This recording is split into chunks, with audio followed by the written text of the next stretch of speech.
এই যে লাফ দিয়েছে পানিতে, এরা খুব মজা করতেছে। পিছনে রয়েছে বড় একটা প্রাচীর, বিশাল আকৃতির প্রাচীরে রয়েছে বড় একটা জানালা। আসসালামু আলাইকুম গাইস, আজকে আমি চলে আসলাম স্বাধীনতার স্মৃতি বিজড়িত রায়ের বাজার বধ্যভূমি। এটা আপনাদেরকে ঘুরে ঘুরে দেখাবো, আর এই ভিডিওর শেষে দিয়ে দিব এখানে কিভাবে আসবেন, আসার ডিটেলস থাকবে। তো চলুন আমরা ঘুরে ঘুরে দেখি রায়ের বাজার স্বাধীনতার স্মৃতি বিজড়িত বধ্যভূমি। তো ৭১-এর মুক্তিযুদ্ধের সময় পাকিস্তানি হানাদাররা এদেশের অনেক বুদ্ধিজীবীকে একসঙ্গে গুলি করে মেরে ফেলে দেয়। তো তাদেরকে যখন মেরে ফেলে দিয়েছিল, এই জায়গাটা হচ্ছে রায়ের বাজারে অবস্থিত।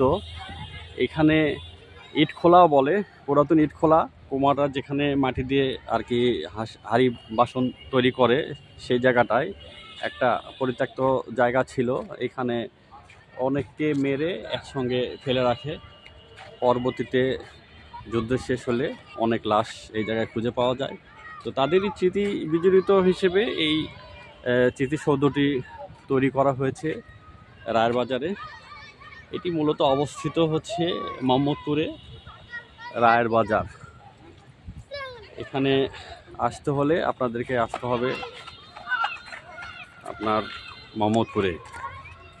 এই যে একটা বাবু এখানে গোসল দিচ্ছিল পানিতে, এত কাছে আসলে হবে না, দূর থেকে দেখা যাবে। তুমি কি এই পানিতে কি করলে? গোসল করেছো?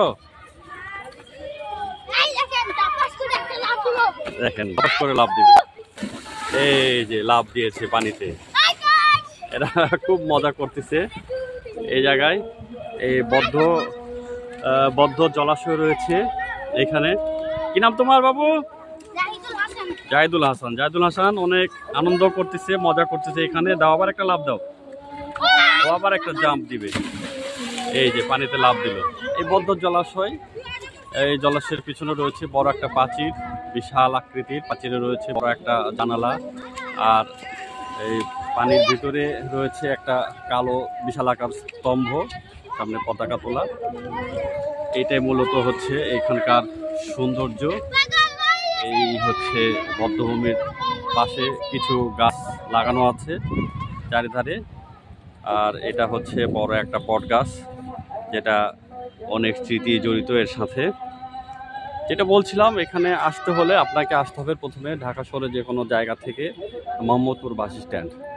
এখানে যে কোনো জায়গা থেকে আসার জন্য বাস যোগাযোগ ব্যবস্থা রয়েছে। বাসে করে আপনারা মোহাম্মদপুর বাস স্ট্যান্ডে এসে নেমে তারপরে রিক্সা বা সিএনজি করে এই রায়ের বাজারে বধ্যভূমির কথা বললেই আপনাদেরকে নিয়ে চলে আসবে। আপনারা আসতে পারবেন সহসায় রায়ের বাজার বধ্যভূমি দেখার জন্য।